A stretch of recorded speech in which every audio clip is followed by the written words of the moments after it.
Hello नमस्कार साथियों, स्वागत है आप सभी का हमारे अपने ITI एग्ज़ाम के यूट्यूब चैनल पर। और साथियों, आज की जो हमारी क्लास होने वाली है वो है इलेक्ट्रॉनिक मैकेनिक फर्स्ट ईयर के छात्रों के लिए। और आज का जो हमारा टॉपिक रहने वाला है वो है सेल एवं बैटरी।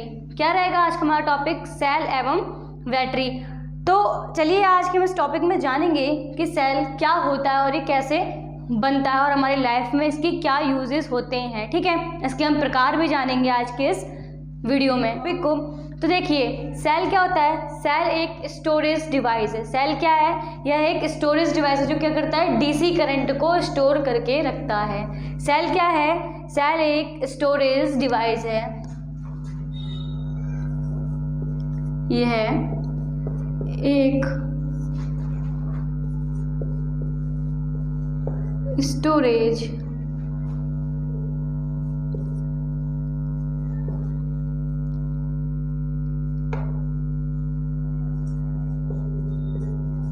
डिवाइस है। ठीक है, क्या यह एक स्टोरेज डिवाइस है जो डीसी करंट को स्टोर करके रखता है। अब देखिए, सेल कितने प्रकार के होते हैं? सेल दो प्रकार के होते हैं। क्या होते हैं? सेल दो प्रकार के होते हैं।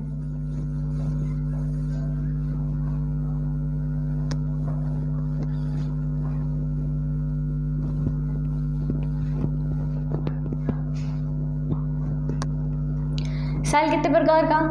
देखिए, सेल के पार्ट हो गए हमारे दो। पहला कौन सा है हमारा? Not chargeable. और दूसरा क्या हो जाएगा हमारा? चार्जेबल। ठीक है, पहला क्या हो जाएगा हमारा? Not chargeable. दूसरा हो जाएगा हमारा चार्जेबल। दूसरा होता है हमारा चार्जेबल। अब नॉट चार्जेबल कौन सा होता है? ये होता है हमारा प्राइमरी सेल। कौन सा हो जाएगा ये हमारा? ये आता है प्राइमरी। और ये कौन सा हो जाएगा हमारा? सेकेंडरी।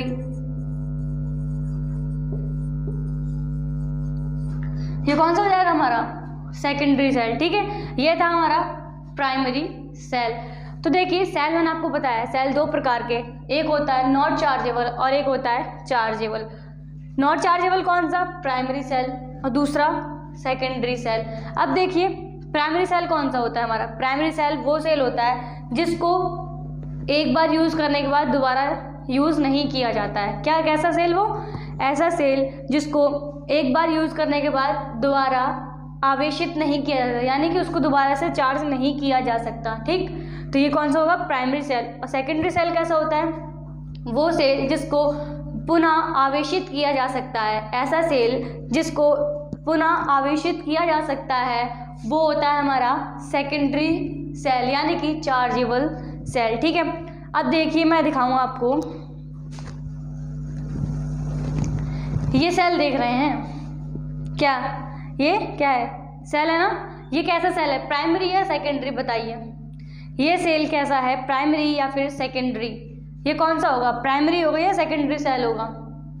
तो देखिए, ये होता है प्राइमरी सेल। कैसा? प्राइमरी सेल, क्योंकि इसको एक बार यूज़ करने के बाद इसको हम दोबारा से यूज़ में नहीं ले सकते। अगर इसकी एक बार चार्जिंग ख़त्म हो गई तो इसको हम दोबारा से चार्ज नहीं कर सकते। और ये कितने तक का मिल जाता है? ये होता है 10 रुपये के अंदर तक का ये सेल मिल जाता है। लेकिन जो हमारा सेकेंडरी सेल होता है, जो चार्जेबल होता है, वो होता तो इसी टाइप का है। किस टाइप का?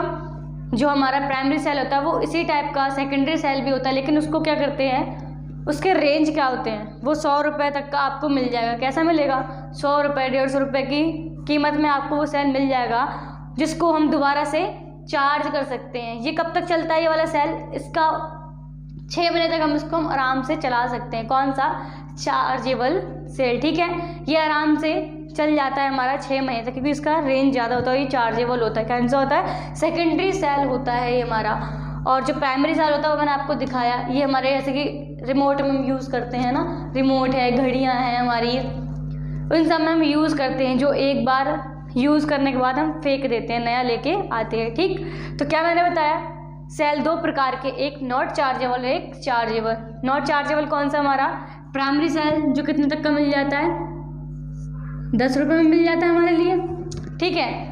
और जो हमारा सेकेंडरी सेल ये कितने का मिल जाता है हमारे लिए, 100 रुपये के अंदर मिल जाता है ये हमें, है ना।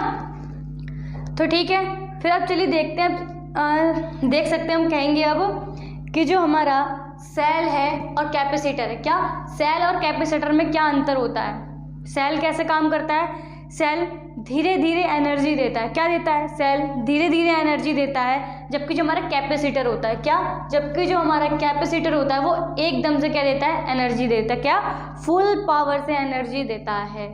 सेल कैसा, सेल या फिर कैपेसिटर में अगर हमको अंतर पूछने को आ जाए तो हम क्या कहेंगे कि सेल धीरे धीरे क्या, स्लो स्लो एनर्जी देता है, जबकि जो हमारा कैपेसिटर है ये खचाक से देता है, क्या, एकदम बिंदास होके ये चार्ज दे देता है, ठीक है, एनर्जी देता है। अब देखिए सेल की बनावट कैसी होती है, क्या कहा है कि सेल की बनावट कैसी होती है। चलिए देखते हैं अब कि सेल कितने प्रकार का होता है, हमने जान लिया। अब क्या देखेंगे हम कि सेल की बनावट कैसी होती है। सेल देखिए,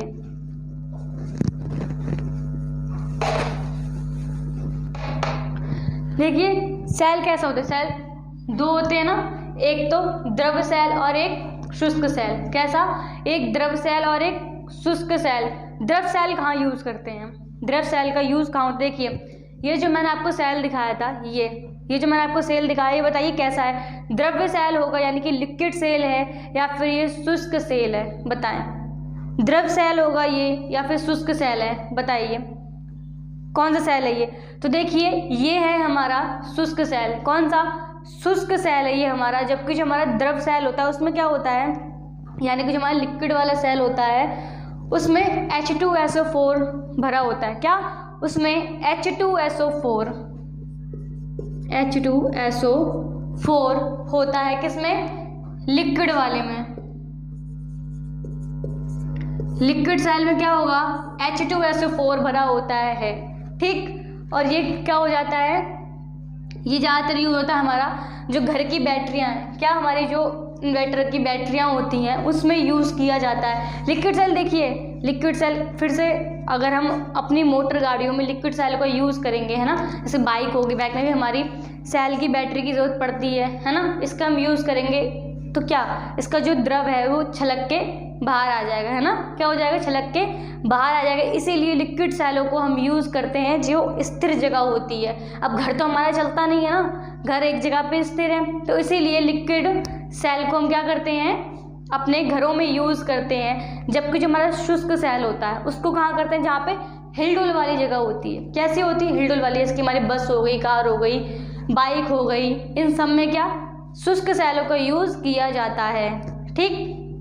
ये किसमें है, हमारी घर की बैटरियों में यूज़ की जाती है लिक्विड सेल। और एक होती है हमारी सॉलिड सेल, कैसी, शुष्क सेल कह सकते हैं जिसे हम, ठीक।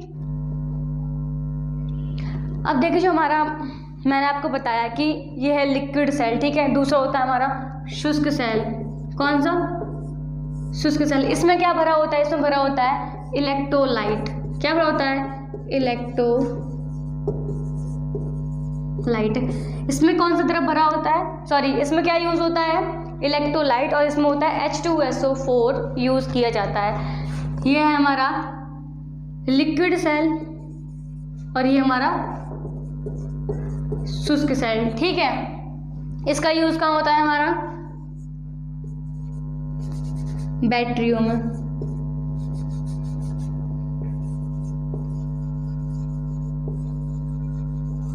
ठीक। और इसका बाइक, कार, ठीक। ये कहाँ, घरों में जहाँ पे हिलडुल नहीं होते। ये कैसी होती है, स्थिर, उसमें यूज होगा जहाँ पे स्थिर अवस्था होगी, और ये हिलने वाली जगह पे,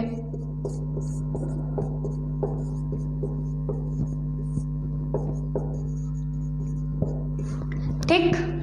ये कहाँ, ये हो जाएगी हमारी स्थिर जगह पे और ये हो जाएगी हमारी हिलने वाली जगह पे, ठीक, जो हिलती डुलती रहती है, जैसे हमने बताया आपको, कार, बाइक, ETC। ओके, इतना आपको क्लियर हो गया, यहाँ तक आपको कोई डाउट नहीं होना चाहिए। अब देखते हैं कि हमने जाना अभी तक सेल, अब क्या होगा हमारा बैटरी। बैटरी क्या, बैटरी में देखिए कोई अंतर नहीं होता है। बैटरी क्या, सेल का ग्रुप बना दिया, क्या बन गई, बैटरी। यानी कि सेलों का समूह बैटरी कहलाती है। ठीक, सेलों का समूह क्या कहलाती है। अब तक देखिए ये क्या है, सिंगल है, इसका एक साथ कोई भी पेयर नहीं है ना, ये सिंगल है, तो ये क्या है, सेल। क्या है, ये सेल। अब देखिए इसको हमने क्या किया, 2 सेल लगा दिए इसमें, क्या कर दिया हमने। अब ये क्या बन गई, क्या बन गई, ये बैटरी। सेल नहीं रहा, अब ये क्या बन गई, ये बन गई बैटरी। ठीक है, अब ये बन गई हमारी बैटरी। अब क्योंकि जो हमारा रिमोट होता है, हम कहेंगे कि रिमोट जो हमारे टीवी के रिमोट होते हैं वो क्या, उसमें ये तो टाइप लगता है ना, एक तरफ प्लस, एक तरफ माइनस, एक तरफ माइनस, एक तरफ प्लस। तो ये क्या है हमारा, ये बन गई हमारी बैटरी, है ना। कि जो हमारे जो हमारे रिमोट होते हैं वो बैटरी पे चलते हैं, जबकि सेल पे क्या चलती है, सेल पे क्या चलता है, सिर्फ बताइए, एक सेल पे सिर्फ क्या चलता है, बताएं। तो देखिए एक सेल पे सिर्फ हमारी जो दीवार घड़ी होती है टाइम देखने वाली वो है, बाकी कोई भी ऐसी चीज़ नहीं है जो सिर्फ एक सेल पे चलती हो, है ना। बाकी सब क्या चलती हैं, बैटरी पे। किस पे, ग्रुप ऑफ सेल्स, सेल का ग्रुप बैटरी कहलाता है ना। समूह किसका, सेल का समूह बैटरी कहलाता है। ठीक है, भूलेंगे तो नहीं अब। यानी कि जो जहाँ पर आपको एक सेल दिखे वो क्या, सेल। जहाँ पर आपको एक से ज़्यादा यानी कि 2 सेल दिखे, 4 सेल दिखे, 5 दिखे, 6 दिखे, वो सब क्या है, बैटरी है वो। ठीक, सेल नहीं रहेंगे, वो क्या हो जाएंगी, बैटरी हो जाएंगी। तो हमने जाना अभी तक। अब चलिए देखते हैं कि जो हमारी करंट होती है क्या होती है। अच्छा चलिए यहाँ तक तो हो गया हमारा क्लियर। ठीक, अब हम जानेंगे कि जो हमारा क्या है, वोल्टेज। क्या है हमारा, वोल्टेज। भैया इसके तो कई नाम हैं, वोल्टेज के कई नाम हैं। चलिए देखते हैं। अब देखिए एक क्या होता है हमारा, एक होता है हमारा क्या, मैंने क्या बोला अभी आपको, वोल्टेज। वोल्टेज का करंट, करंट को ले जाने वाला वोल्टेज जैसा कह सकते हैं। इसका क्या नाम होता है, ये देखिए वोल्टेज का बड़े कामों के लिए वोल्टेज। अब इसके कितने नाम होते हैं, देखिए इसको क्या कह सकते हैं, विभव। ठीक, इसको ही कह सकते हैं पोटेंशियल, इसको ही क्या कह सकते हैं हम, विभवांतर। देखिए इसके कितने नाम है भाई, इसको कह सकते हैं हम विभव भी कह सकते हैं, पोटेंशियल भी कह सकते हैं, विभवांतर भी कह सकते हैं। किसको, वोल्टेज को, है ना। करंट को कौन ले जाता है, वोल्टेज। वोल्टेज किसको, वोल्टेज किस में यूज होता है, जो बड़े अमाउंट वाली चीजें होती हैं। कैसे, लार्ज अमाउंट, है ना, लार्ज अमाउंट वाली चीजें वोल्टेज में ली जाती है, जबकि स्मॉल अमाउंट वाले में क्या लिया जाता है, जो इलेक्ट्रॉन को ले जाता है वो क्या होता है, स्मॉल चीज। देखिए जो करंट को ले जाए वो है वोल्टेज। क्या, जो करंट को ले जाए वो है वोल्टेज। जो इलेक्ट्रॉन को ले जाए, किसको, इलेक्ट्रॉन को ले जाए, वो क्या है, ईएमएफ। क्या है हमारा, ईएमएफ। क्या कहेंगे इसको, ईएमएफ को, electromagnet force, electromotive force, sorry, है ना। ईएमएफ हो जाएगा हमारा, ईएमएफ हो जाएगा हमारा, इसको कहते हैं विद्युत वाहक बल। क्या कहेंगे, विद्युत वाहक बल। ठीक है, ये क्या, ये स्मॉल अमाउंट वाली चीज़ों को यूज, जैसे कि मैंने बताया आपको, ये इलेक्ट्रॉन को, जो इलेक्ट्रॉन को ले जाता है कौन, ईएमएफ ले जाता है। करंट को कौन ले जाएगा, वोल्टेज, है ना। तो ये क्या, ईएमएफ यानी कि इलेक्ट्रोमोटिव फोर्स। सही है, यहाँ तक कोई डाउट तो नहीं, बढ़े आगे। ये किस चीज को, ये लार्ज तो ये हो जाएगा स्मॉल, ये लार्ज में काउंट किया जाता है, ये स्मॉल चीजों में काउंट किया जाता है। ठीक, अब क्या होता है हमारा, जो हमारा ईएमएफ है, क्या है हमारा ईएमएफ है, ये क्या, फोन की, फोन में क्या होता है, वोल्टेज होगा कि ईएमएफ होगा, बताइए, फोल्ट की जो फ़ोन की जो बैटरी होती है वो वोल्टेज में होगी EMF में होगी? बताएं। जो हमारा, मैं बताऊँ आपको, ये क्या है, हमारा फ़ोन है ना, देखिए चलता भी है भाई, है ना। तो ये फ़ोन है, तो इसमें क्या है, EMF होता है यूज़ या फिर वोल्टेज? तो देखिए फ़ोन में वोल्टेज नहीं EMF होती है। क्या होती है? फ़ोन में EMF होती है ना। क्या हो जाएगी फ़ोन में?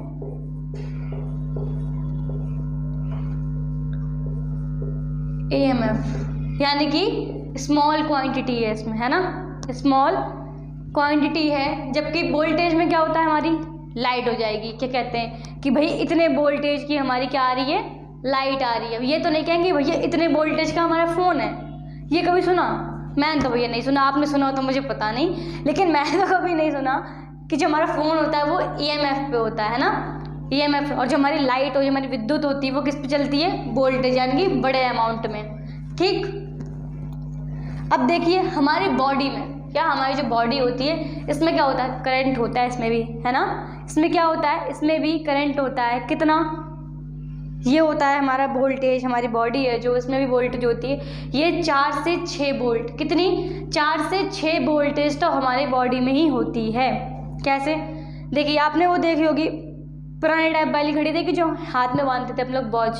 क्या बांधते थे? हाथ में घड़ी बांधते थे। अभी बहुत लोग पुराने टाइम पे तो कोई स्मार्ट ही बहुत ज़्यादा बांधते हैं, लेकिन उसमें क्या, मिनट, सेकंड और घंटे वाली सुई होती थी, है ना। मिनट, सेकंड और घंटे। देखिए क्या करें, ये हमने मान लीजिए बना ली क्या, घड़ी, ठीक है। इसमें क्या, मिनट, घंटे और ये सेकंड वाली सुई बन गई। दिख रहा है सबको? बड़ा बनाए, चलिए बड़ा बनाते हैं पहले इसको, फिर दिखाते हैं आपको, है ना।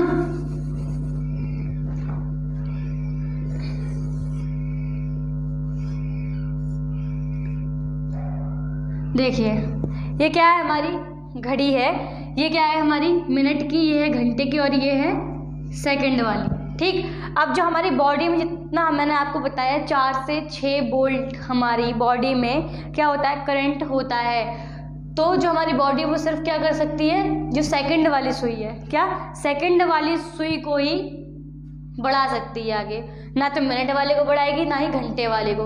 तो यानी कि हमारी बॉडी में इतनी कैपेसिटी होती है, इतना वोल्टेज होता है कि एक जो सुई है, कौन सी, सेकंड वाली, इसको वो आगे बढ़ा सकती है। इसलिए तो कहते हैं वो कौन सा है, लगे 440 वोल्ट, है ना। तो क्या सही तो बना है भाई, 440 वोल्ट तो नहीं हो सकता, लेकिन 4 से 6 वोल्ट तो ज़रूर होता है। ठीक है, इतना क्लियर हुआ। ये क्या है हमारा वोल्टेज। वोल्टेज कौन, जो किसको ले जाए, करंट को ले जाने वाला। ये क्या, वोल्टेज करंट को ले जाता है। वोल्टेज के नाम मैंने आपको, विभव भी हो सकता है, पोटेंशियल भी हो सकता है, विभवांतर, इसके बहुत सारे नाम हैं। और ये लार्ज अमाउंट में काउंट किया जाता है। EMF क्या होता है, EMF को भी क्या नापते हैं, वोल्टेज में नापेंगे, है ना। है तो दोनों एक ही, बस ये क्या है, ये बड़े अमाउंट के लिए, ये छोटे अमाउंट के लिए, है ना। विद्युत वाहक बल। ठीक, फ़ोन क्या होता है हमारा, EMF में यूज़ होता है। क्या, फ़ोन की जो हमारी बैटरी है वो किस में लेंगे हम, EMF में, यानी कि इलेक्ट्रॉन्स में, है ना। इलेक्ट्रॉन्स होते हैं उसमें, इलेक्ट्रॉन्स को ले जाने वाला कौन, EMF, करंट को ले जाने वाला वोल्टेज। तो चलिए अब देखें आगे, यहाँ तक क्लियर सबको। चलिए बढ़ते हैं आगे अपने।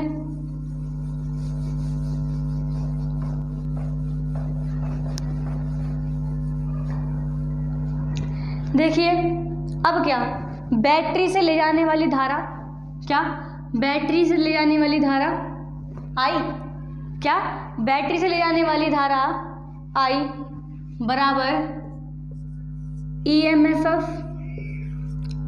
ठीक, धारा I बराबर EMF। ठीक, अब कहोगे आप कि मैम EMF कौन लिखता है, अब ये तो पुराना ज़माना हो गया, हम तो नहीं लिखते।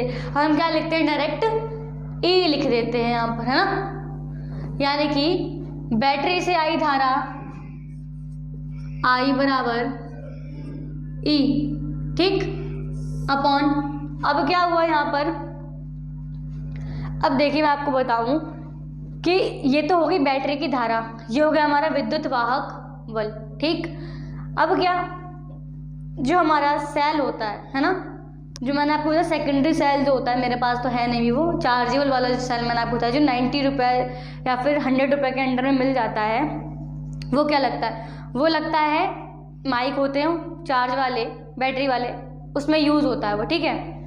उसमें क्या, जैसे कि हमने ये चार्ज लगा दिया, उसमें ऐसे 2 सेल लगते हैं, उसमें 2 या 4 सेल लग जाते हैं उसमें, तो क्या ऐसा लगाएंगे हम, है ना, ऐसे सेल लग गए। अब क्या, एक तरफ प्लस है इस सेल के, क्या है, ये क्या बन गई, बैटरी बन गई हमारी, है ना।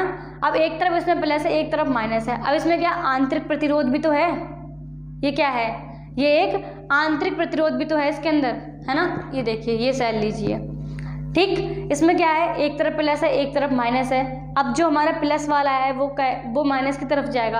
अब जो माइनस है वो क्या करेगा, वो रोकने की कोशिश करेगा कि भाई तू प्लस में है तो प्लस की तरफ ही रहे, मेरी तरफ मत आ। तो क्या, एक हो गया हमारा आंतरिक प्रतिरोध, जिसे हम किससे दर्शाएंगे, स्मॉल आर से, ठीक। किससे दर्शाएंगे, स्मॉल आर से, जिसके अंदर एक आंतरिक प्रतिरोध है।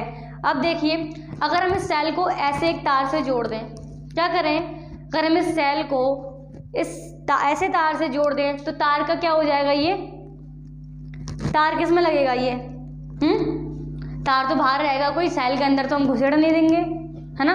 सेल के अंदर तो नहीं लगाएंगे ना, ये किस में लगेगा, जो हमारा जिसमें हमने ये लगाया है क्या, बैटरी वाली, इसमें हमने समझ लीजिए इसकी रिमोट है, रिमोट में हमने सेल लगा दिए 2 अंदर, ठीक। अब क्या करेंगे, उसी टाइप का होता है एक माइक भी होता है चार्जेबल वाला, उसमें भी क्या लगता है, एक वायर होता है, क्या होता है उसमें भी एक ऐसा वायर होता है, इसमें क्या होगा, बाह्य प्रतिरोध, ये क्या है, बाह्य प्रतिरोध। तो क्या लिखेंगे इसको हम, कैपिटल आर, ये क्या हो जाएगा, कैपिटल आर, यानी कि धारा, बैटरी की धारा I बराबर E बटा R प्लस R, यानी कि आंतरिक प्रतिरोध बटा बाह्य प्रतिरोध, क्या, आंतरिक प्रतिरोध प्लस बाह्य प्रतिरोध, क्या हो गया, ये बन गया हमारा, क्या बताइए, फॉर्मूला बन गया ये हमारा, भाई क्या बन गया, ये फॉर्मूला। लेकिन अब आप लोग और सभी लोग क्या यही करते हैं, ये फॉर्मूला याद ना करके कौन सा याद करेंगे पता है, I बराबर NE बटा N प्लस R, यानी कि NE बटा N, ये क्या, आंतरिक प्रतिरोध प्लस बाह्य प्रतिरोध, ठीक।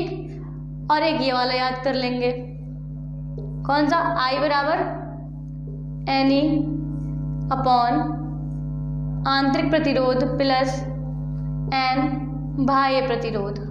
क्या करेंगे, एक ये फॉर्मूला बता देंगे। लेकिन हमें ये क्यों याद करना, ये बताइए, ये हमें क्यों याद करना।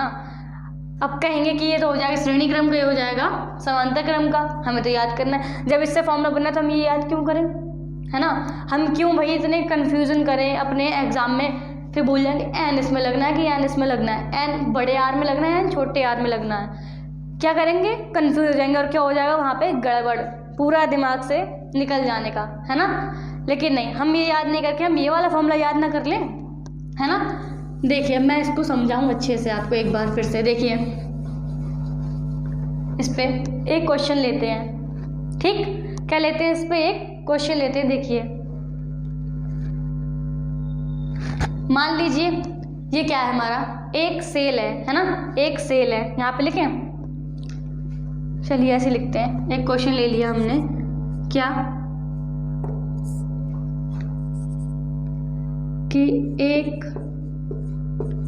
सेल से कितनी धारा निकलेगी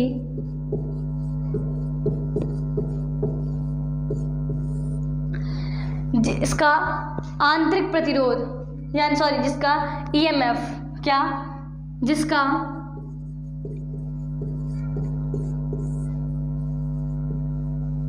ईएमएफ कितना हो 1.5, यानी कि 1.5 वोल्टेज। दिख रहा है क्या, नहीं दिख रहा, चलिए इधर लिख लेते हैं, यहाँ से हटा के ये लिखते हैं, कितनी निकलेगी जिसका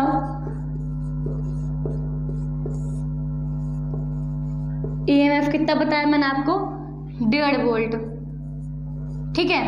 और इसका आंतरिक प्रतिरोध यानी कि स्मॉल r बराबर 0.5 ओम है ना, क्या 0.5 ओम है।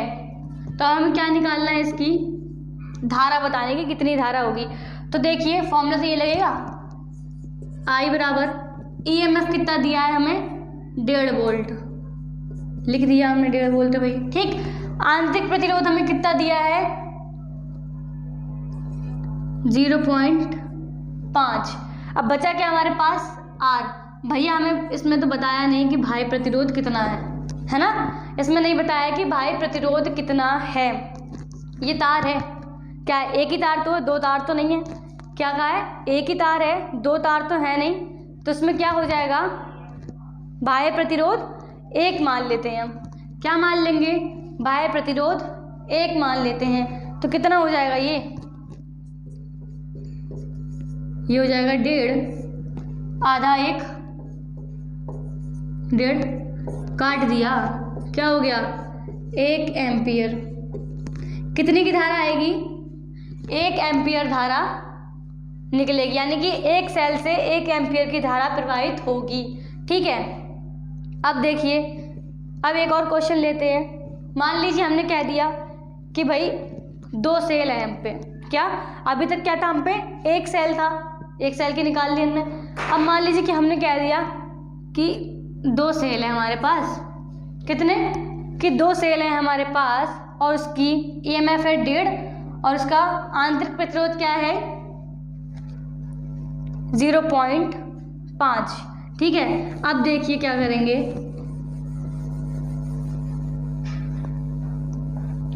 अब देखिए ये वाला फॉर्मूला लगेगा, कैसे, देखिए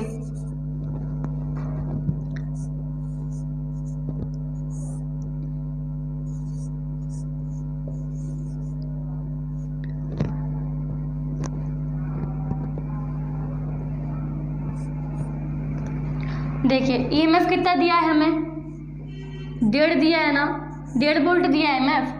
और R क्या है हमारे पास, आंतरिक प्रतिरोध कितना है हमें दिया हुआ, आंतरिक प्रतिरोध दिया है 0.5, और बाह्य प्रतिरोध हमने कितना लगाया था पहले, 1। कितना लगाया था, 1 लगाया था ना हमने। अब देखिए सेल कितने हैं हमारे पास, नंबर ऑफ सेल्स यानी कि N, 2, N तो यहाँ लग गया, ठीक है, क्या लग गया, N लग गया। अब देखिए, अब आपको बताना है कि जो हमारा नीचे N लगेगा है ना, आंतरिक प्रतिरोध में लगेगा कि बाह्य प्रतिरोध में लगेगा, बताइए कि जो हमारा N है वो आंतरिक प्रतिरोध में लगेगा या फिर बाह्य प्रतिरोध में लगेगा। तो देखिए सबसे अच्छा ट्रिक है, ये फॉर्मूला याद करने की जरूरत नहीं है, इतना याद कर लीजिए, I बराबर E अपॉन आंतरिक प्रतिरोध प्लस बाह्य प्रतिरोध। अब देखिए हम N कहाँ लगाएंगे, नंबर ऑफ सेल्स तो हमने लगा दिया E पर, ये तो लगता ही है। अब इसी की जो गुणा होगी वो आंतरिक प्रतिरोध में होगी या बाह्य प्रतिरोध में। तो देखिए अगर हमें आंतरिक प्रतिरोध किस में दिया हो, दशमलव में, किस में दिया हो, हमारा आंतरिक प्रतिरोध अगर दशमलव में दिया है तो गुणा भी किस में होगी, आंतरिक प्रतिरोध से, है ना। N कहाँ लगेगा, आंतरिक प्रतिरोध में। अगर हमें कैपिटल R दिया होता यानी कि बाह्य प्रतिरोध हमें किस में दिया होता, दशमलव में, मान लीजिए ये दे दिया हमें 0.5, अगर ये दशमलव में देता और ये कह देता ये 1 है हमारे पास, क्या है, आंतरिक प्रतिरोध तो 1 है लेकिन जो हमारा बाह्य प्रतिरोध है वो है हमारा दशमलव में यानी कि 0.5। तो हम N यहाँ से हटाते, N कहाँ लगाते हम, बाह्य प्रतिरोध में, किस में लगाते, बाह्य प्रतिरोध में N लगाते। फॉर्मूला तो हमारा वही आ गया ना, लेकिन पूरे लोग क्या करेंगे, क्या करेंगे लोग, ये फॉर्मूला याद कर लेंगे, ये वाला कौन सा, ये वाला NE बटा R प्लस NR या फिर बटा NR प्लस R, यानी कि N आंतरिक प्रतिरोध प्लस N बाह्य प्रतिरोध। हमें क्यों याद करना, हम तो ये वाला याद कर लेंगे, नंबर ऑफ टर्म्स हम तब लगाएंगे ना कि हमें सेलों की संख्या दी होगी, है ना। सेल की संख्या दी है हमें, अगर 2 दिया है तो देखिए EMF में तो लगना ही है, गुणा होनी है N पे।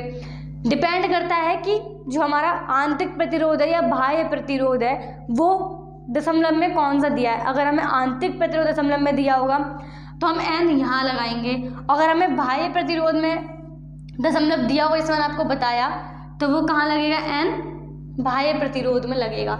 ठीक है, तो चलिए इसका आंसर देखते हैं। n हमारा कहाँ लगेगा इसमें, देखिए n लग जाएगा, हमें क्या दिया है इसमें 0.5 था। ठीक है, अब क्या है, जो हमारा आंतरिक प्रतिरोध है वो है दशमलव में, तो n कहाँ लगेगा हमारा आंतरिक प्रतिरोध में लगेगा ना हमारा n। ठीक है, अब देखिए आंतरिक नंबर ऑफ सेल्स कितने हैं, 2। कितने सेल हैं, 2 सेल से कितनी धारा निकलेगी हमें ये बताना है। तो n बराबर कितना है हमारे पास, 2 दिया है हमें, और इसमें भी क्या दिया है, 2। तो कर लीजिए इसकी गुणा कितनी हो जाएगी बताइए। तो देखिए आ जाएगा 3/2, यानी कि इसका आंसर आएगा हमारे पास 1.5 एम्पियर की धारा। कितनी, 1.5 एम्पियर की धारा निकलेगी 2 सेल से। ठीक, समझ में आ गया। अब हम क्या याद करेंगे, यही फॉर्मूला हम याद करेंगे, ना कि ये वाला जो मैंने अभी आपको बताया Na/Nr, या फिर जो बताया ना कि आप लोग याद करोगे कन्फ्यूज़न हो जाता है इससे। इस वाले फॉर्मूले से क्या होता है, कन्फ्यूजन हो जाता है कि लास्ट में पता नहीं चलता कि हमें आंतरिक प्रतिरोध में n लगाना है या फिर बाह्य प्रतिरोध में। अगर हम ये याद कर लेंगे, हम देख लेंगे आराम से कि भाई हमारे पास आंतरिक प्रतिरोध में अगर दशमलव में हमें दिया है आंतरिक प्रतिरोध तो हम n लगा देंगे आंतरिक प्रतिरोध में, अगर हमें दशमलव में बाह्य प्रतिरोध दिया है तो हम लगा देंगे कैपिटल R में। सिंपल है। ठीक है, तो चलिए बढ़ते हैं हमारे आगे पॉइंट पर।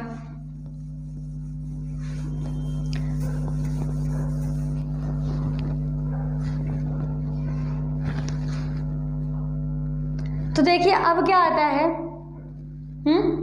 अब आएगा हमारे पास बैटरी। क्या बैटरी आएगी, बैटरी भाई कैसे बनी, किसने बनाई, है ना। तो देखिए एक वैज्ञानिक था जिसका नाम था वोल्टा। क्या नाम था, वोल्टा। इसने क्या किया, इसने एक बाल्टी जितना बड़ा, कितना, बाल्टी जितना बड़ा एक कांच का बर्तन लिया। क्या किया, इसने एक बाल्टी जितना बड़ा कांच का बर्तन लिया। ये क्या बना दूसरा बनाते हैं, रुकिए।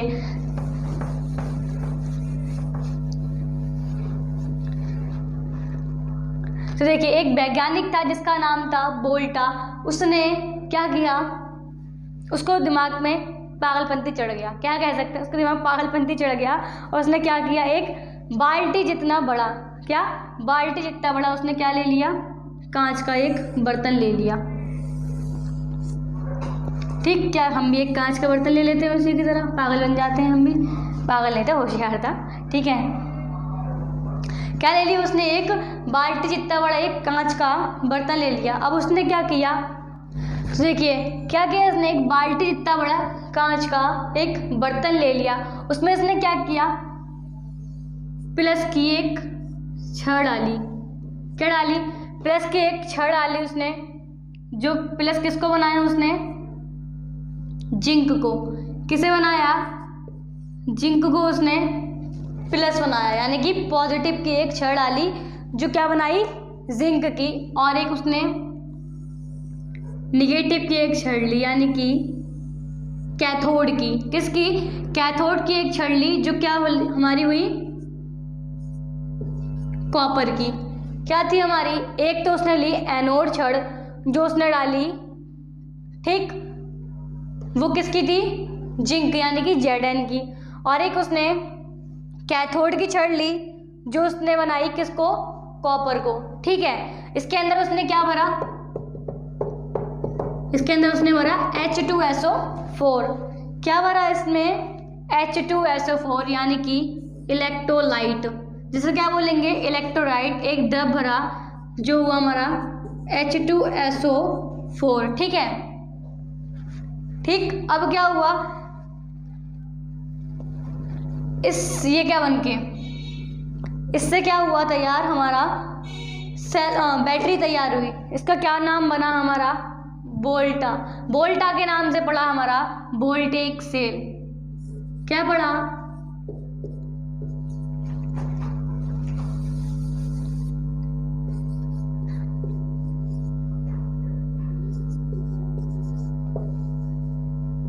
वोल्टेक सेल। ये कौन सा सेल था हमारा? Primary cell.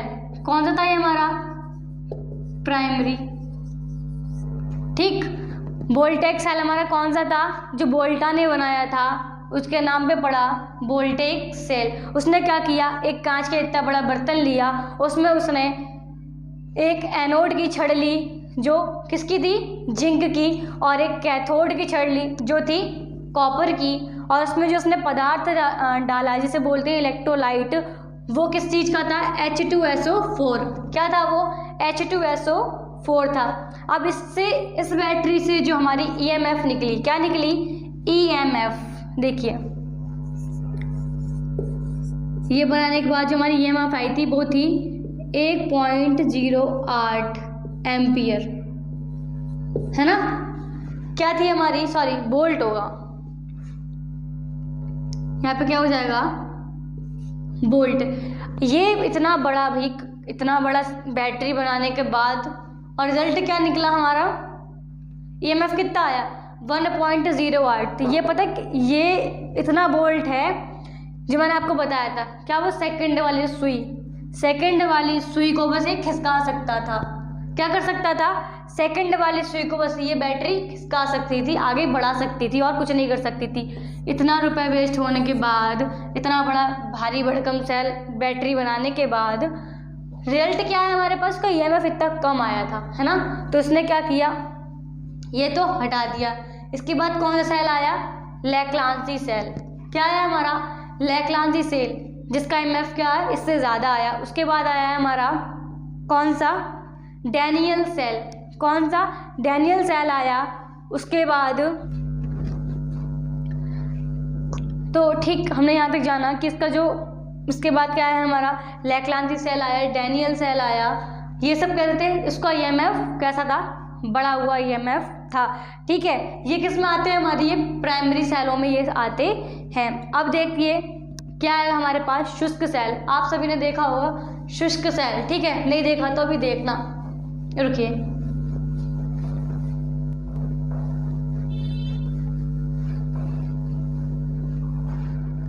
इसके बाद क्या है हमारा? शुष्क सेल।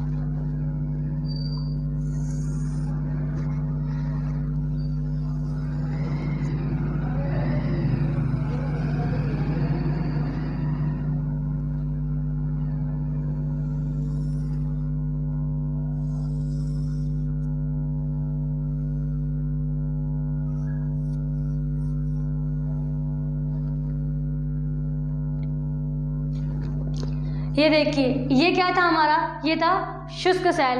इसमें जो ये छड़ थी ना, ये क्या थी? ये थी हमारी कॉपर की, सॉरी, ये थी हमारी, इसने क्या किया? ये एक शुष्क सेल है ना? इसमें क्या है? ये कार्बन की छड़ है। किसकी छड़ है ये? कार्बन की। ठीक है, ये छड़ किस चीज की? ये है कार्बन की, मोटी सी, बड़ी सी। ये कैसी है? मोटी सी छड़ है शुष्क सेल के अंदर। अभी देखना, आपको दिखाऊंगी मैं, ठीक है?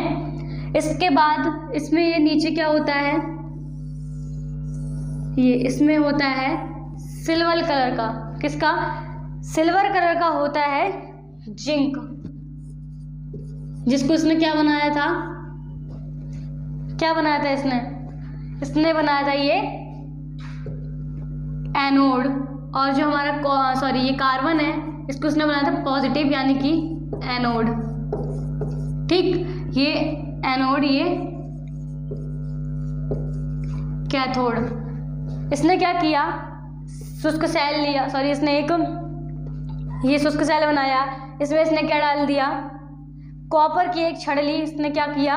उसको पॉजिटिव कर दिया, और इस नीचे एक जिंक लिया। जिंक जो सिल्वर कलर का था पदार्थ, यहाँ पे उसने डाला नीचे, और उसने क्या कर दिया? उसको क्या बना दिया उसने? माइनस का यानी कि नेगेटिव का बना दिया। अब इसके अंदर जो द्रव भरा था, क्या भरा था, इसके अंदर जिसने द्रव भरा वो था MnO2। क्या भरा इसने, 2 द्रव भरे, एक था हमारा MnO2 और एक था हमारा क्या, NH4Cl। क्या भरा, NH4Cl, ठीक है। यानी कि इसका जो इलेक्ट्रोलाइट था वो था MnO2 और दूसरा क्या था हमारा NH4Cl। नेगेटिव इसने किसको लिया, जिंक को, ठीक। पॉजिटिव इसने किसको बनाया, इसने बनाया था हमारा कार्बन को। अब देखिए ये क्या है, ये क्या है, एक शुष्क सेल है। कैसा है ये, शुष्क सेल है। इसको आप देख रहे होंगे, ये क्या है, देखिए ये निकली हुई है इसकी टिप, ये वाली है ना। देखिए ये क्या निकली हुई है, इसकी एक टिप। और ये नीचे का जो है, क्या है ये, नीचे का जो है इसमें क्या भरा है, Zn। क्या भरा है इसमें, Zn यानी कि सिल्वर। अगर हम इसको ऊपर से हटा दें, इसका जो ढक्कन है ऊपर इसने जो लगा रखा है, ये अगर आप कभी तोड़ के देखना इस सेल को जो ख़राब हो जाता है, ऊपर से देखना इसमें क्या निकलेगा, कार्बन निकलेगा, काला काला कार्बन। ये क्यों लगाया था, क्योंकि कार्बन जो होता है वो बहुत सॉफ्ट होता है, जल्दी टूट जाता है, इसीलिए इसका सपोर्ट के लिए इसके ऊपर ये कोटिंग की है ना। तो ये क्या है, हमारा शुष्क सेल है, ठीक। इसमें क्या किया, इसने बर्तन लिया, उसमें क्या किया, जो हमारा इलेक्ट्रोलाइट था वो भरा MnO2 और क्या लिया हमारे लिए NH4Cl। कार्बन ली जो प्लस की कर दी, जिंक लिया जो माइनस का कर दिया, ठीक। ये क्या बन गया, हमारा शुष्क सेल बन के तैयार हो गया। क्या बना, शुष्क सेल।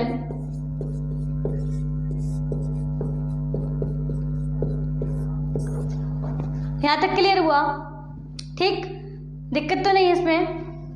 चलिए फिर बढ़े आगे, चलिए देखते हैं द्वितीय सेल क्या होते हैं। अभी तक ये क्या थे, हमारे प्राइमरी सेल थे, है ना, जो चार्जेबल नहीं थे। कैसे थे, नॉट चार्जेबल। अब क्या आएंगे हमारे पास, चार्जेबल, है ना, मैंने आपको बताया था। चलिए द्वितीयक सेल के बारे में देखते हैं। देखिए तो अब क्या आता है हमारा, प्राथमिक सेल और द्वितीयक सेल में अंतर। क्या पूछेगा अब कि प्राथमिक सेल और द्वितीय सेल में अंतर क्या है। तो देखिए पहला तो क्या था, पहला हो जाएगा हमारा कि इसे पुनः आवेशित नहीं कर सकते। पहला क्या है हमारा, पुनः आवेशित नहीं होता, ठीक।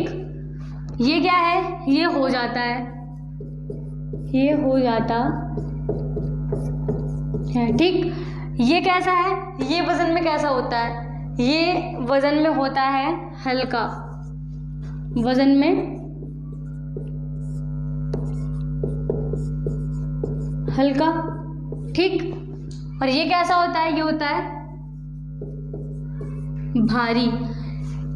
अब क्या होता है, जो हमारा प्राथमिक सेल है इसका जो EMF होता है यानी कि विद्युत वाहक बल, क्या EMF, ये कैसा होता है, कम, ठीक। और जो द्वितीयक सेल होता है इसका EMF कैसा होता है, अधिक होता है। कैसा होगा, जो हमारा प्राथमिक सेल है इसकी जो EMF है वो होगा कम, और जो हमारा द्वितीयक सेल है इसका कैसा हो जाएगा, EMF अधिक, ठीक है। अब क्या आता है, फोर्थ हमारा पॉइंट आएगा, जो हो जाएगा कि इसके साथ जो धारा होती है वो क्या होती है, कम होती है। इसमें समय के साथ धारा कैसी होती है, कम, यानी कि समय तो अधिक लगेगा। कैसा, समय अधिक, धारा कम, है ना। क्या, समय अधिक और धारा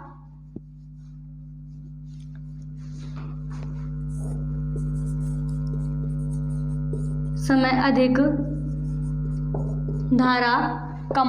इसमें क्या, समय कम,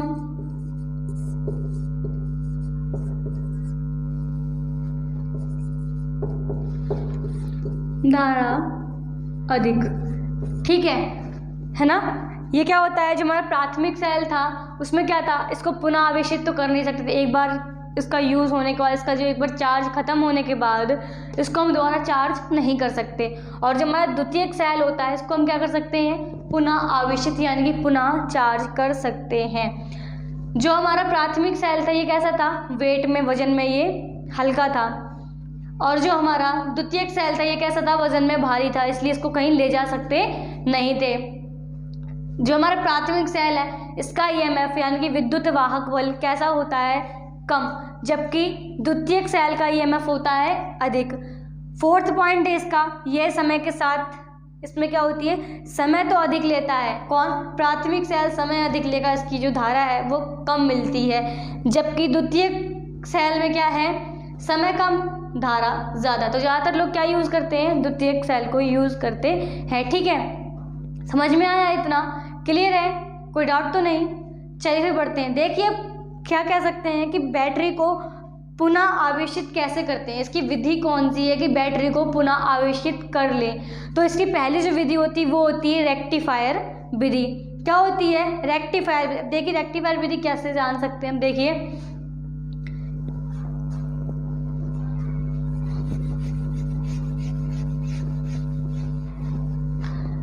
देखिए क्या, बैटरी को आवेशित करने यानी कि बैटरी को चार्ज करने की पहली विधि क्या है हमारी, रेक्टिफायर।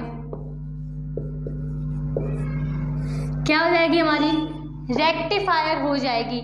लेकिन अब देखिए हमारा फ़ोन होता है, हम अपना एक घरेलू क्या लेते हैं, एग्जाम्पल लेते हैं जो हम आज का अपने डेली यूज़ में होता है ना, डेली यूज़ वाला हम एग्जाम्पल लेते हैं। तो देखिए हमारा फ़ोन है, क्या है, ये हमारा फ़ोन है ना, ये क्या हो जाएगा, ऑफ हो जाएगा। तो उसको हम क्या करेंगे, चार्ज करेंगे, है ना, चार्ज करेंगे। ये तो नहीं करेंगे भाई कि हम बैटरी, इसकी बैटरी भी यूज़ नहीं, क्या कहते हैं, बैटरी ख़त्म हो गई इसकी तो हम नई बैटरी लेने जाएंगे, ये नहीं करते ना। इसको क्या करते हैं, हम चार्ज करते हैं। क्या करते हैं, चार्ज करते हैं। कैसे, किससे चार्ज करेंगे, देखिए ये क्या है, इसमें क्या है, रेक्टिफायर।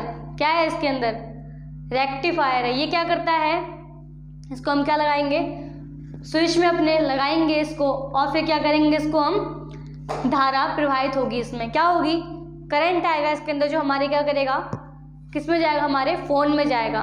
क्या करेगा, ये क्या करता है, ये लेता है हमारे एसी करंट को लेता है। इसमें क्या आएगा, हमारा एसी करंट आया। ठीक, इसका जो वायर होता है, क्या होती है, इसकी जो डाटा केबल होती है उसमें कौन जाता है, ये कन्वर्ट कर देता है किसमें, डीसी में ये कन्वर्ट कर देता है। एसी ये एक्सेप्ट करता है, डीसी किसको देता है, हमारे फ़ोन को। तो ये क्या होता है, वो चार्ज हो जाती है पुनः। क्या हो जाती है, बैटरी चार्ज हो जाती है। तो यही है कि रेक्टिफायर में यही होता है कि ये क्या करता है, एसी को लेता है और डीसी में कन्वर्ट करता है। क्या करता है, ये एसी को लेता है और डीसी में बदलता है। और सपोज कर लीजिए कभी कभी ऐसा हो जाता है ना कि हम सस्ते वाले चार्जर ले आते हैं, उसमें क्या होता है, जिसमें एडाप्टर नहीं होता। क्या नहीं होता, एडाप्टर नहीं होता, डायरेक्ट क्या होती है, डाटा केबल होती है। उसमें क्या होता है, हमारा जो फ़ोन है उसमें क्या चला जाता है, एसी करंट चला जाता है। क्या चला जाता है, एसी करंट चला जाता है। उस वजह से हमारे फ़ोन कभी कभी ब्लास्ट हो जाता है, उसके अंदर का जो फीचर्स हैं वो कैसे हो जाते हैं, उड़ जाते हैं, ब्लैक हो जाता है। तो इसीलिए कभी भी सस्ते वाले चार्जर्स का यूज़ नहीं करना चाहिए, जिसमें क्या नहीं होता, एडाप्टर्स नहीं होता, सिर्फ डाटा केबल्स होती हैं। ठीक है, पहले के ज़माने में था, हाँ उसमें था, लेकिन वो इतना अच्छा स्मार्टफोन में नहीं लगता था, है ना। अभी वो कीपैड फ़ोन में ही यूज़ किया जाता है। लेकिन जो हमारा स्मार्टफोन है उसमें क्या, एडाप्टर, क्या एडाप्टर के साथ, जिसमें क्या आती है, हमारी डीसी सप्लाई आती है, सॉरी एसी सप्लाई आती है। ये किसको बदल देता है, ये एसी को बदल देता है, एसी को बदल देता है डीसी में, ताकि हमारे फ़ोन के अंदर एसी सप्लाई ना जाए, जिससे हमारा फ़ोन सेफ रहे और चार्ज हो जाए। ठीक है, ये क्या हो गई हमारी रेक्टिफायर विधि। तो देखिए जो हमारी रेक्टिफायर विधि है ये किस में अब यूज़ होती है, ये होती है ट्रांसफार्मर में भी यूज़ होती है। क्या होती है, ये स्टेप डाउन स्टेप अप के लिए भी यूज़ होती है रेक्टिफायर विधि। एक होती है हमारी बूस्ट चार्जिंग विधि। क्या होती है, एक होती है बूस्ट चार्जिंग विधि। ठीक है, अब देखिए अब आता है हमारा नेक्स्ट पॉइंट कि बैटरी का जीवन काल कितना होता है। क्या पूछा है कि बैटरी का लाइफ टाइम कितना होता है। तो देखिए इसका मतलब ये हो सकता है कि हम एक बैटरी को या फिर एक सेल को कितने टाइम तक यूज़ कर सकते हैं, है ना, कि कितने टाइम तक यूज़ कर सकते हैं। तो उस बैटरी का क्या हो जाता है, वो एक लाइफ टाइम यानी कि उसका जीवन काल हो जाता है ना, कि बैटरी का यूज़ कितने टाइम तक हो रहा है उसका क्या हो जाता है, वो एक जीवन काल हो जाता है ना। ठीक है, ये तो हो गया हमारा सेल या फिर बैटरी का जीवन काल या फिर उसका लाइफ टाइम। ठीक है, अब आता है हमारे पास नेक्स्ट पॉइंट आएगा हमारा, सेल और बैटरी का चयन कैसे करें। क्या कि सेल और बैटरी को जब हम लेने जाएं तो उसका चयन कैसे करें, उसको चूज़ कैसे करें कि अच्छी बैटरी कौन सी, अच्छा सेल कौन सा है। जब हम जाते हैं क्या, जब हम देखिए जो अपना जो हमारा इन्वर्टर है, क्या है, इन्वर्टर की जो हम बैटरी लेने जाते हैं, है ना, मार्केट में जाएंगे लेने, तो पता कैसे करें कि हमारे लिए वो अच्छी कैसे है, उसकी क्या क्या विशेषताएं उसमें होनी चाहिए, है ना। जब दुकान वाले के पास जाएंगे उससे क्या कहेंगे कि भाई हमें क्या दे दे, एक सेल या फिर एक बैटरी दे दे, क्या दे दे, हमें एक बैटरी दे दे इन्वर्टर वाली। ठीक है, अब उससे भैया हमसे पूछेगा, वो हमें पता ही नहीं है कुछ भी, वो कहेगा भाई कितने EMF की चाहिए, ज़्यादा या फिर कम, क्या कितनी EMF की चाहिए, कम या फिर ज़्यादा, सस्ती वाली चाहिए कि महंगी वाली, क्या कहेगा कि सस्ती वाली चाहिए या फिर महंगी। हमें तो कुछ पता ही नहीं, हम तो कहेंगे भाई दिखा दे, लेकिन ऐसा नहीं। देखिए आज जान लीजिए, देखिए जो हमारी सेल होती है, क्या होती है, सेल या फिर बैटरी होती है, उसका जो विद्युत वाहक बल है यानी कि उसका जो EMF है वो कैसा होता है, कम होना चाहिए। उसका जो विद्युत वाहक बल है, सॉरी उसका जो विद्युत वाहक बल है वो कैसा होना चाहिए, अधिक होना चाहिए। कैसा, अधिक होना चाहिए। जबकि जो हमारा क्या कहते हैं, जब हम पूछेंगे तो पूछेगा विद्युत वाहक हमारा कैसा होना चाहिए, तो विद्युत वाहक बल होना चाहिए हमारा अधिक और स्थिर। कैसा, यानी कि EMF हमारा होना चाहिए अधिक और स्थिर। ठीक है, सेकंड पॉइंट आता है हमारा कि विद्युत जो सेल और बैटरी उसका आंतरिक प्रतिरोध कितना होना चाहिए, कम या फिर ज़्यादा। तो देखिए जो सेल या फिर बैटरी लेने जाए तो उसका आंतरिक प्रतिरोध यानी कि जो हमारा स्मॉल r है वो कैसा होना चाहिए, कम। कैसा होना चाहिए, वो कम होना चाहिए। ठीक है, आंतरिक प्रतिरोध कैसा, कम, और विद्युत वाहक बल यानी कि EMF ज़्यादा।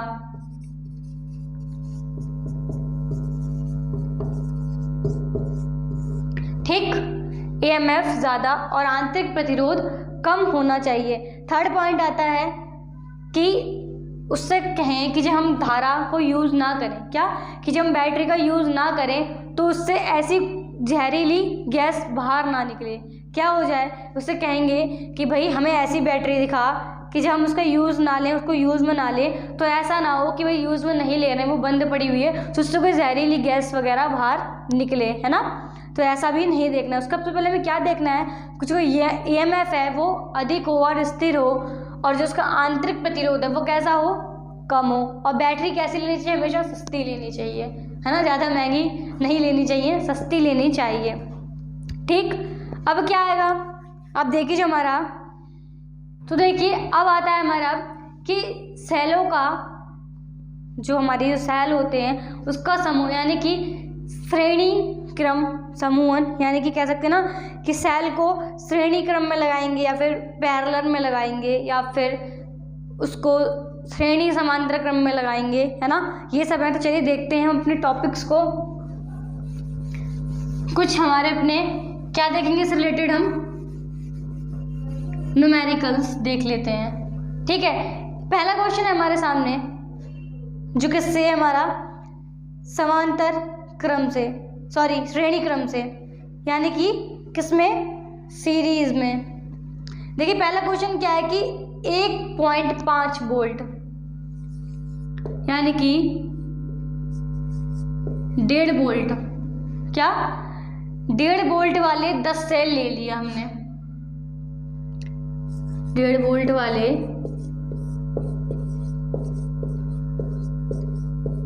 10 सेल।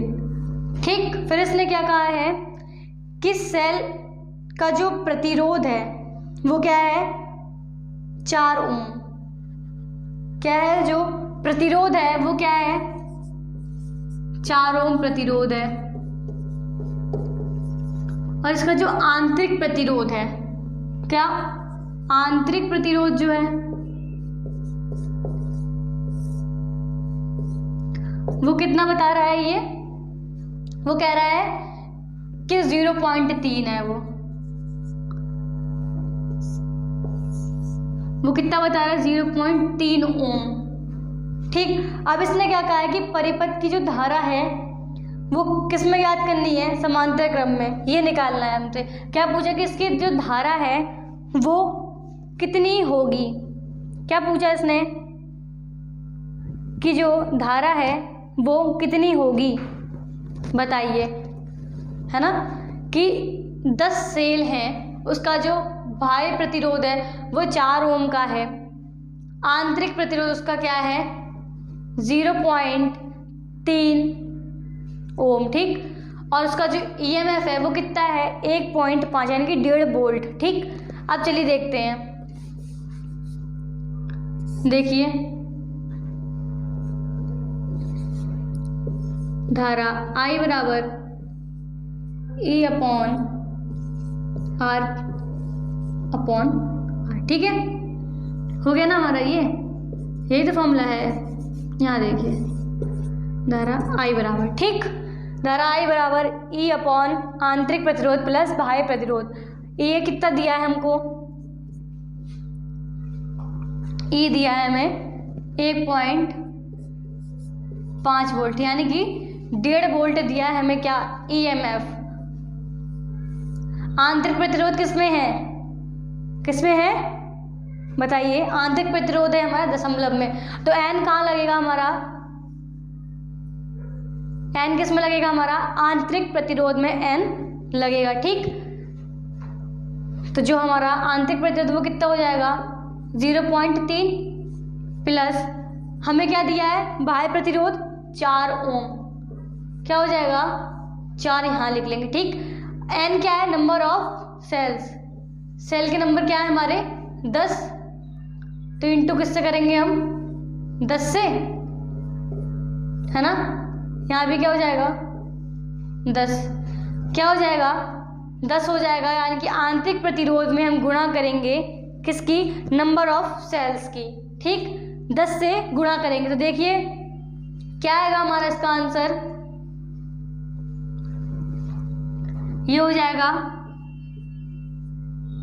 15, है ना, 15 हो जाएगा, ये 15/8 नहीं सॉरी 7 हो जाएगा, ये कितना 15/7। इसका आंसर कितना आएगा 2.14, इसका आंसर आ जाएगा 2.14 एम्पियर।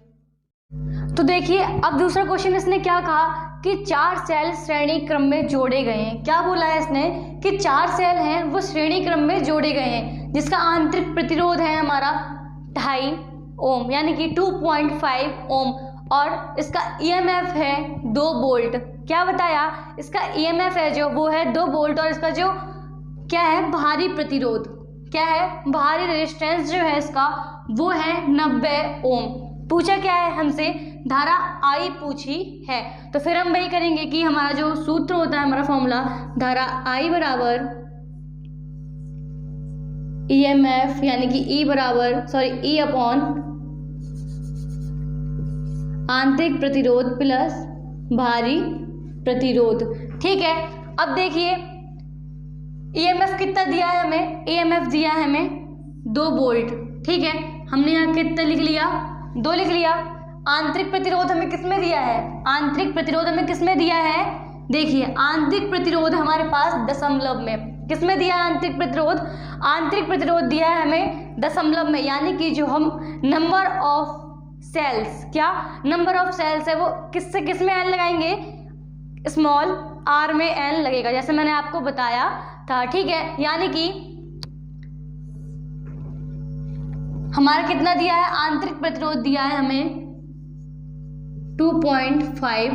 ठीक है, अब क्या है हमारा बाहरी प्रतिरोध, यानी कि R हमें कितना दिया है, R हमें दिया है 90 ओम। ठीक, हमें लिख दिया 90,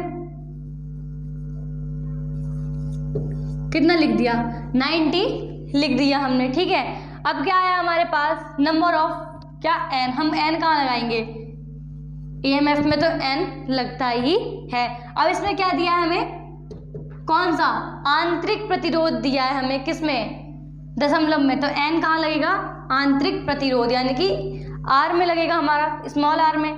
तो यहाँ पे इंटू किससे हो जाएगी हमारे पास 4 ऊपर कितनी है सेल की संख्या 4, कितनी दी है 4 दी है सेल, तो यानी कि यहाँ पर भी 4 और यहाँ पर भी इंटू करेंगे 4 से, ठीक है। अब इसका आंसर कितना आएगा, ऊपर कर देंगे हम, कितना हो जाएगा हमारे पास 4 2 8, ठीक है। ये कितना हो जाएगा हमारे पास, जब हम 4 की गुणा करेंगे 2.5 से तो हमारे पास आ जाएगा कितना, बताइए कितना आ जाएगा हमारे पास, तो ये आ जाएगा हमारे पास 10, ठीक। ये प्लस 90 ऐसा ही रहेगा, ठीक। इसकी गुणा करेंगे तो आ जाएगा 10 और ये 90 ऐसा ही रहेगा, तो यानी जब इसको काटेंगे नीचे हो जाएगा 100 हमारे पास, है ना, क्या हो जाएगा 100, तो 100 को जब ऊपर करेंगे ऐसे लिख लीजिए 8/100, जब ये ऊपर गया तो इसको क्या लिखेंगे 0.08 एम्पियर, ठीक है। यानी कि जो हमारी धारा आई है वो कितनी आई है 0.08 एम्पियर, ठीक, कितनी आई है 0.08 एम्पियर, ठीक है। यहाँ तक हमने समझा, कोई डाउट हो किसी को तो फिर पूछना, ठीक है। यहाँ तक क्या है हमारे पास आई कितनी आई 0.08, ठीक है। हमने समझा कि जो सेल होते हैं वो क्या होता है, बैटरी क्या होती है, आज के चैप्टर में हमने जाना कि सेल और बैटरी क्या है और इसके कितने प्रकार होते हैं ना। सेल कितने प्रकार के मैंने आपको बताया, सेल 2 प्रकार के होते हैं, पहला होता है नॉट चार्जेबल और दूसरा होता है चार्जेबल। नॉट चार्जेबल कैसा, कि जो हमारा ऐसा सेल जिसको हम पुनः आवेशित नहीं कर सकते, यानी कि ऐसा सेल जिसको हम दोबारा यूज़ में नहीं ले सकते, वो होता है हमारा प्राथमिक सेल यानी कि नॉट चार्जेबल, ठीक। दूसरा क्या था हमारा चार्जेबल यानी कि सेकेंडरी सेल, ऐसा सेल जिसको हम पुनः आवेशित कर सकते हैं, यानी कि ऐसा सेल जिसको हम दोबारा से चार्ज करके अपने यूज़ में ले सकते हैं, वो होता है हमारा सेकेंडरी सेल, ठीक है। उसके बाद हमने क्या जाना कि जो हमारा प्राथमिक सेल होता है उसको किसने बनाया था, पहला था हमारा वोल्टा नामक वैज्ञानिक ने, क्या बनाया, वोल्टेक सेल को बनाया। क्या करा उसने, वोल्टा नामक वैज्ञानिक था, उसने एक कांच के बर्तन लिया, उसमें क्या डाला H2SO4 डाला, क्या डाला H2SO4 डाला, और उसने एक जिंक की और एक कॉपर की छड़ ली, जिसको एक को कर दिया उसने नेगेटिव और इसको एक को कर दिया उसने पॉजिटिव, यानी कि एक को एनोड छड़ बना दिया और एक को बना दिया उसने कैसा कैथोड की छड़, और उसने क्या किया वहाँ से वो क्या बन गई, उसमें धारा प्रवाहित होने लगी और क्या हो गया, वो बन गई हमारी बैटरी, क्या बन गई, वो बन गई हमारी बैटरी, ठीक है। उसके बाद हमने क्या जाना कि लेक्लांजी सेल क्या होता है, डैनियल सेल क्या होता है। उसके बाद हमने जाना कि प्राथमिक सेल और द्वितीयक सेल में अंतर क्या होता है, ठीक, हमने यहाँ तक जाना। उसके बाद हमने अपने न्यूमेरिकल जाने, हमने जाना I बराबर E/R+R, यानी कि I बराबर EMF आंतरिक प्रतिरोध प्लस बाह्य प्रतिरोध का फॉर्मूला हमने जाना। उसको हमने किस प्रकार से इसमें n लगते हैं, यानी कि नंबर ऑफ टर्न्स कहाँ लगते हैं R में, यानी कि बाह्य प्रतिरोध में कब लगता है, आंतरिक प्रतिरोध में कब लगता है, ठीक। ये पॉइंट, ये वाला ज़रूर आप फॉर्मूला एक बार ढंग से याद कर लेना। देखिए मैं बार बार मैंने कहा है आपसे, ये वाला फॉर्मूला याद करने की कोई ज़रूरत नहीं है, मैंने आपको बहुत अच्छे से बताया कि नंबर ऑफ टर्न्स तो अपने आप ही इस क्वेश्चन में देगा ना, वो है ना, क्वेश्चन में देगा कि 4 सेल है 5 सेल है, अगर कुछ भी ना आए तो क्या एक मान लेंगे। अगर उसने लिख दिया कि सेल है, यानी कि एक सेल है ना, उसने ये तो नहीं लिखा कि 5 है 6 है 7 है, उसने लिख दिया डायरेक्ट कि एक सेल है जो श्रेणी क्रम में जुड़ा है, यानी कि मान सकते हैं कि हमारे पास सेल कितना, एक ही दिया है वो सेल। अगर उसने 4 5 6 7 ऐसे लिखा होता तो वो कैसा हो जाता, नंबर ऑफ टर्न्स में यहाँ लग जाते। अगर उसमें कुछ भी नहीं दिया, डायरेक्ट बोल दिया कि सेल है, तो हम क्या मान लेंगे यहाँ पे कि हमारे पास एक है, क्या मान लेंगे हम, नंबर मान लेंगे, एक मान लेंगे, ठीक है। तो आज के हमने इस वीडियो में जाना कि सेल क्या होता है, सेल के कितने प्रकार होते हैं। मैंने आपको बताया सेल एक क्या है, स्टोरेज डिवाइस है। क्या है, सेल एक स्टोरेज डिवाइस है जो डीसी करंट को स्टोर करके रखता है, ठीक है। सेल क्या है? सेल एक स्टोरेज डिवाइस है जो डीसी करंट को स्टोर करके रखता है। सेल और बैटरी में अगर डिफरेंस पूछे तो क्या कहेंगे कि सेल एक स्टोरेज डिवाइस, इसको हम क्या करते हैं? स्टोर करके रखते हैं किसको? डीसी करंट को। और अगर सेलों का समूह क्या है? सेलों का समूह क्या कहलाता है? सेलों का समूह बैटरी कहलाता है। अगर हमने मान लीजिए ये क्या है हमारे पास? ये है सेल, ये क्या है? सेल, ठीक है। अगर हमने इसमें एक और जोड़ दिया तो ये क्या बन गई? बैटरी। तीसरी जोड़ दी, ये भी क्या बन गई? बैटरी। यानी कि जहाँ पर सिंगल होगा, क्या अगर सिंगल है तो वो हो गया शेल, ठीक है। क्या हो गया? सिंगल है तो हो जाएगा सेल, और अगर पेयर में है, वो एक की जगह दो है उसमें, क्या है? अगर वो पेयरिंग में है तो वो हो जाएगा हमेशा क्या? बताइए, बैटरी, ठीक है। तो हमने जाना कि सेल और बैटरी क्या होती है। सेल दो प्रकार के मैंने आपको बताया, एक चार्जेबल, एक नॉट चार्जेबल। चार्जेबल कौन सा? ऐसा सेल जिसको पुनः आवेशित कर लिया जाता है, यानी कि ऐसा सेल जिसको पुनः यूज में ले लिया जाता है वो होता है चार्जेबल। और नॉट चार्जेबल वो होता है ऐसा सेल जिसको पुनः आवेशित नहीं किया जा सकता, यानी कि ऐसा सेल जिसको दोबारा यूज में नहीं लिया जा सकता वो होता है नॉट चार्जेबल। यानी कि जो नॉट चार्जेबल जिसको यूज में नहीं लेते वो कहलाता है हमारा प्राइमरी सेल। और ऐसा सेल जो होता है चार्जेबल, यानी कि जिसको हम पुनः आवेशित कर सकते हैं, वो होता है हमारा सेकेंडरी सेल, ठीक है। प्राथमिक सेल कौन सा था हमारा? वोल्टा नामक वैज्ञानिक ने क्या किया कि उसने, वोल्टा नामक वैज्ञानिक ने एक कांच जितने बड़े बर्तन को लिया, सॉरी एक बाल्टी जितने बड़े एक कांच के बर्तन को लिया, उसमें उसने H2SO4 का पदार्थ डाल दिया। क्या डाल दिया उसमें? लिक्विड डाल दिया, इलेक्ट्रोलाइट डाल दिया उसमें, H2SO4 डाल दिया उसमें, और एक उसने दो छड़ ली, एक को बनाया जिंक का, उसको कर दिया प्लस का, एक बनाया उसने कॉपर का जिसको कर दिया माइनस, यानी कि एक बना दी उसने एनोड की छड़, एक बना दी कैथोड की छड़, ठीक है। उसके बाद उसमें क्या हुआ? उसमें धारा प्रवाहित हुई और वो क्या बन गई? बैटरी। लेकिन उसका जो EMF था वो कितना था? वो बहुत कम था, 1.08 एम्पियर था। क्या था उसका एम्पियर? वो सॉरी उसका जो EMF था वो 1.08 एम्पियर था। इस वजह से वो इतना बड़ा था, लेकिन जो मैंने आपको बताया था ना कि उसका EMF कम होने की वजह से उसको ज़्यादा यूज़ में नहीं लिया जा सकता, क्योंकि उसमें टाइम इतना लगता था।